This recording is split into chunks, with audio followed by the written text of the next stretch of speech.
I was thinking this week as I was preparing my message that every minister has sort of a bottom line message. I mean, I don't care how many times I come up here, it's let go of fear, know your union with God, and trust the flow, right? How many different ways can I say that every week, right? Well, Jesus had a bottom line message as well. He gave it on the Sermon on the Mount, especially the Beatitudes. But can you keep a secret? You're not going to tell, right? No. I've never really been impressed with the Beatitudes. I mean, they're a step up from the Ten Commandments, which is a bunch of do's and don'ts. But I used to yawn, I mean, if you read them literally, that's if you read them literally, they can be a little boring and a bit depressing. I mean, listen to this. Just listen. Blessed are the poor in spirit. Blessed are those who mourn. Blessed are the meek and the persecuted. I mean, come on, with a master like this, who needs enemies? Jesus needed to take the Dale Carnegie class, how to win friends and influence people. Maybe he hung around a little longer, But there's a clue in the language. It's very prose-like, it's very poetic. If you don't take it literally. I mean, when Jesus said, I am the bread of life, he didn't mean he was a loaf of bread, right?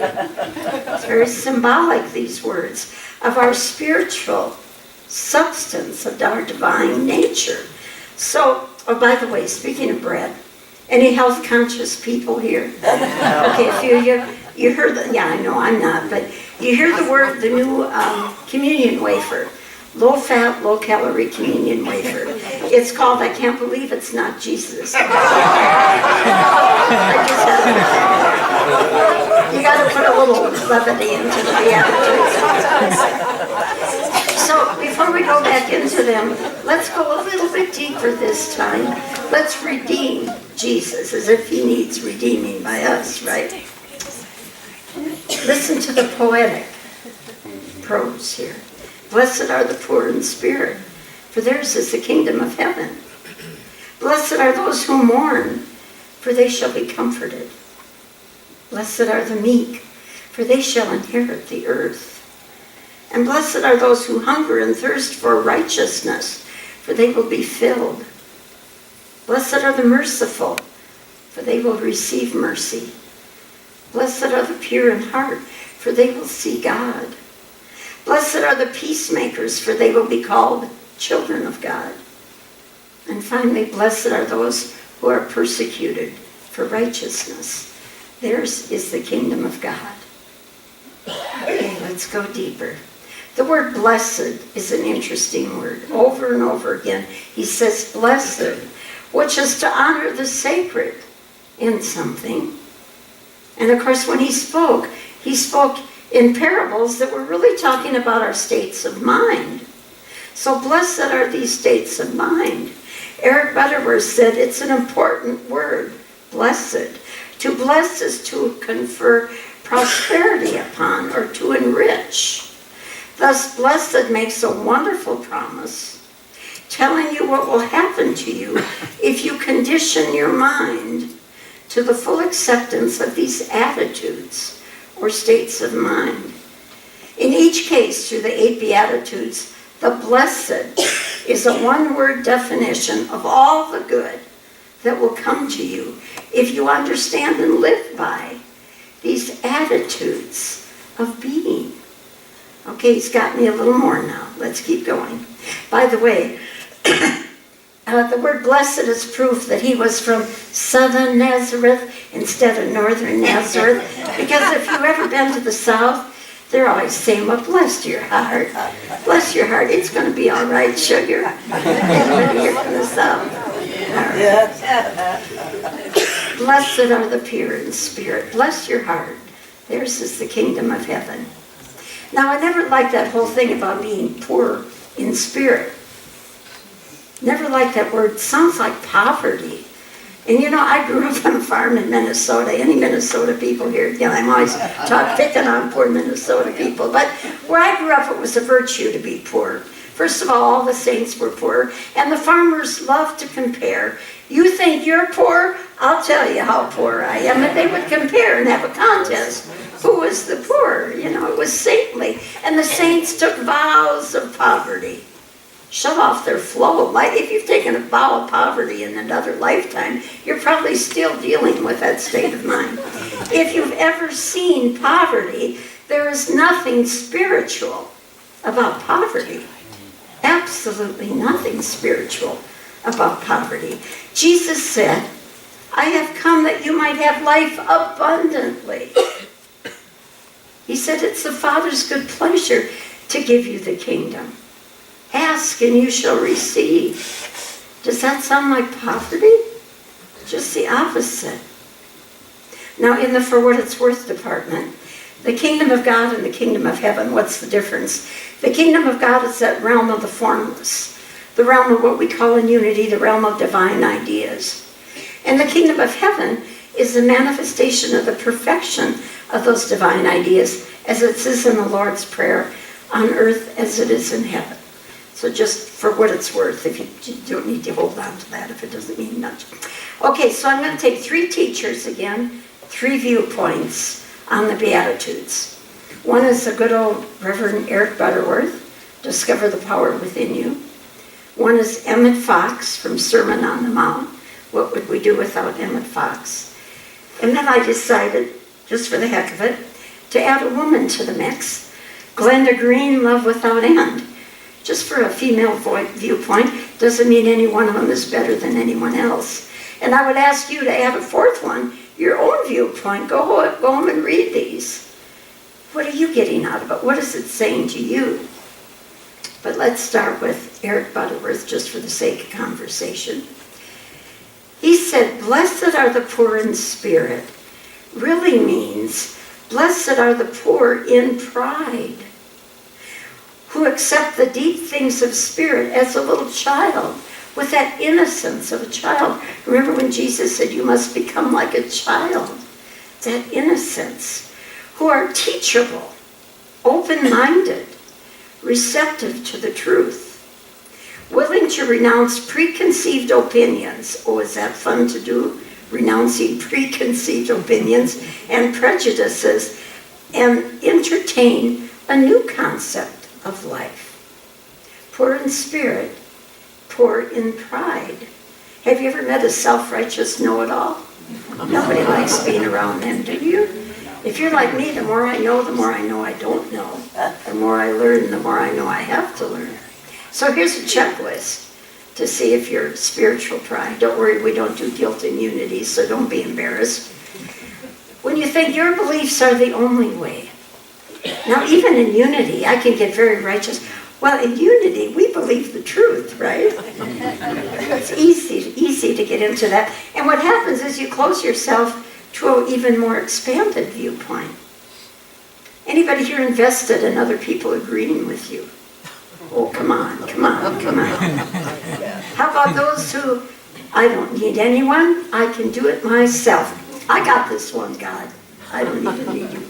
Sometimes we go there. But no man is an island. We all need each other. We are interdependent on each other.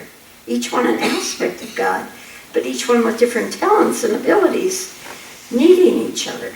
So a great question to ask yourself is, are you full of yourself? That's what you want to ask yourself in this one, all right? Now, spiritual wisdom is not about superior intellect or education. I don't care how much education you have, how superior your intellect is. Eric Butterworth says, it's not something you come to, but something that comes to you from that inward revelation. Have you ever had something you didn't know how it came, it just all of a sudden it was there?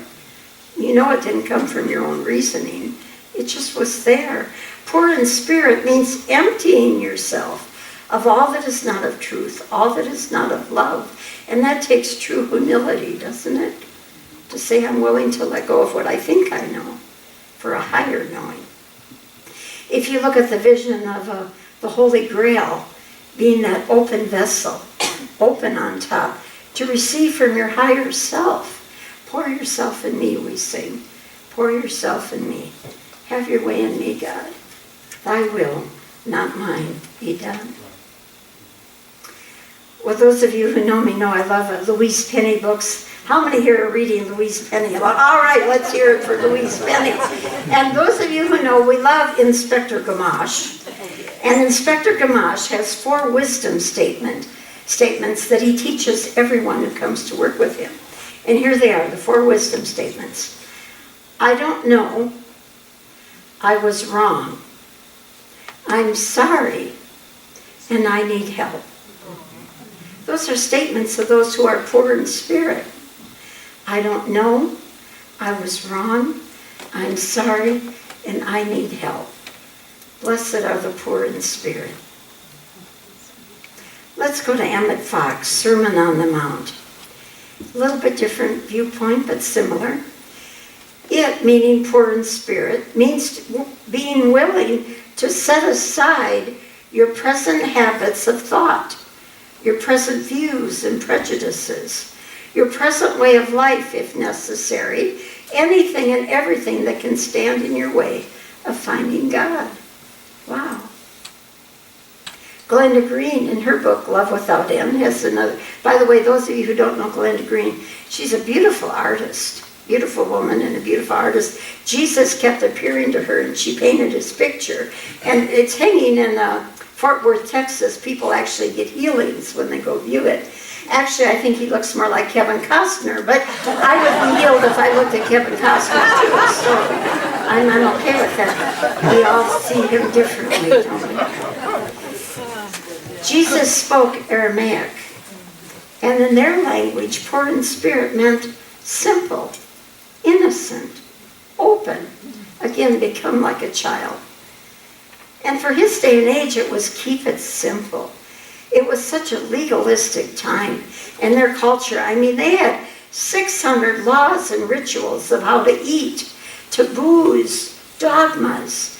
You could break 600 laws by the time you had breakfast. I mean, can you imagine? And Jesus came along and said, let go of that heavy burden. Come to me, my burden is light. He only had one law, the law of love. Everything else, if it didn't fall under that, it wasn't worth talking about. Spirituality is really pretty simple. Let go of fear, know your union with God, and trust the flow. Be the love that you are. Pretty simple. How many different ways can I say that? Okay, let's go on to blessed are those who mourn, for they shall be comforted. And for that we have to go back to Southern Nazareth. Bless your heart, it's going to be all right. Those who mourn, bless your heart. Glenda Green said, mourning is an act of letting go. Isn't that interesting? Mourning is an act of letting go. Bless your heart, those who let go. Whatever you're holding on to, bless your heart. We must let go of the egoic ideas of duality and separation and you against me and find our oneness, our union. Bless your heart. Eric Butterworth said, to mourn also means yearning. Blessed are those who yearn for God, who yearn for a better, higher reality on this earth plane. Psalm 42 says it so beautifully. I love this psalm. As a doe longs for running streams, so longs my soul for you. When shall I go to see the face of God? Bless your heart, those who yearn for that better way of being. You will find God. Now there's a paradox in all this. A lot of this sounds like suffering in these words.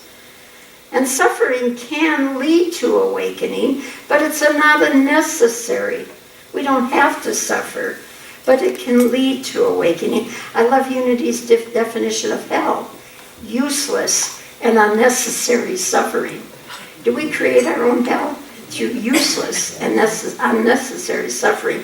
Now the only use for suffering, I know for me, it gives me an incentive to finally let go and go to God. Oh, I can do this. I can handle this today. And then when it gets too painful and I batten my head against the wall, okay, God, I'm ready for you now. It forces me to go to my spirit. I think, I had so many illnesses as a child, but it forced me to go into that spiritual path.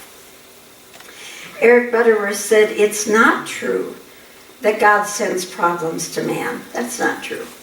Nor that man cannot find the heaven of fulfillment without challenges. However, the human of us tends to settle into ruts and routines. Anybody here get into ruts and routines? I have my routine every morning. I go right to the coffee. And to resist the growth demanded by the expanding potential of our divinity. Ooh, let me repeat that part. Because we resist the growth demanded by the expanding potential of our divinity. Would anybody here really have incentive for that growth if we weren't forced into it at times? Thus, it may well be that when some great problem or challenge comes to us, it's really a blessing because it leads us to stir up that divinity within us. Interesting. Those 12 steppers know what's the first step? Surrender. Let go and let God. Give way to that higher power. That's poor in spirit. I don't have to do this myself. Okay, blessed are the meek. They shall inherit the earth. Eric Butterworth said on meekness, the best conductor of electricity is the substance that is least resistant to the flow of electric current. Likewise, the best conductor of divine power is the person who is non-resistant to the flow of divine power. That's where surrender comes in. I'm not going to try to control this. I'm going to let go, surrender, and allow that current. This attitude comes from a conviction that God is always the answer to human needs. Always. And a willingness to submit wholeheartedly to the flow of spirit in and through us. By whatever name you call that presence. Have your way in me, God. Pour yourself in me. Thy will, not mine, be done. Not a separate will, but our higher self will. And we all know examples of people who live that greatness of being poor in spirit. Mahatma Gandhi, Martin Luther King, Mother Teresa, Pope Francis, Saint Francis. And then there's everyday people, everyday people. The great tenor Roland Hayes once said, a reporter noticed that he prayed before every performance. And the reporter asked him, what are you praying before every performance? And he said, I just get quiet and receptive and say, oh Lord, blot out Roland Hayes, that the people may hear only thee. You know, the old statement, to God be the glory. Not my human ego, to God be the glory. Albert Einstein, of all people, never gave credit to his own intellect. People would, try to worship the ground he walked on. He said, where I get my ideas? When I let go of thinking and going into that silence, into that quiet place. And the ideas just come to me, not from my reasoning. He always gave glory to that higher power. Silent unity. How many people here call silent unity? Unity's 24-hour prayer line. Come on, people. You've never called silent unity? Oh my, get the daily word. Call silent unity. If you don't have a problem, say, I want a one-size-fits-all. My minister said I had to call you this week. Wonderful. When the workers, and there's so many of them, go in every day to pray, there's a big sign they have to pass as they walk through the door. It says, it is not I, but the Christ within that does the work. So nobody goes in thinking my human ego is going to help people today. It's my prayer that's going to help people. No. It is the Christ within. And people call for prayer, and all kinds of wonderful things happen. Most of all, as soon as you hear them, you let go. And as soon as you let go, the power starts to move through your life. Let's look at the Greek word for meek. The Greek word means tamed. There's that gentleness again, tamed, harnessed energy. So let's look at Niagara Falls. It's a power plant, one of the most powerful places where they harness that raw power and make electricity. And Eric Butterworth used that example. He said, you could say the meekness of Niagara Falls has inherited the earth through the meekness of allowing it to be that place of power going out into the earth. So for this week, this will be continued next week with some more of the Sermon on the Mount. Meanwhile, here's a reading list. Go home and look at Matthew 5. Don't read it literally. What's it saying to you? Each one will get a different message. Or Eric Butterworth, Discover the Power Within You. Wonderful book. Emmett Fox, Sermon on the Mount. Glenda Green, Love Without End. Or wherever you're led to find it. Each one may find it in a different way. What helps you let go? What helps you surrender to that higher power? Each of us pour in spirit in our own unique and individual way. Let's take that into prayer. God, we are willing to let go of what we think we know. We are willing to let go of our own power, our own ideas, our own way. And we give way to that higher presence through letting go of thoughts and words, effort and control, and simply resting in your presence. We allow the good to come forth. We allow the healing to come forth. We allow the wisdom and the guidance and the power to come forth. And we open to the abundance of the universe as we say, have your way in me, God. Have your way in me. And so it is, so it truly is. Amen. Please join us in singing Thank You for This Day Spirit.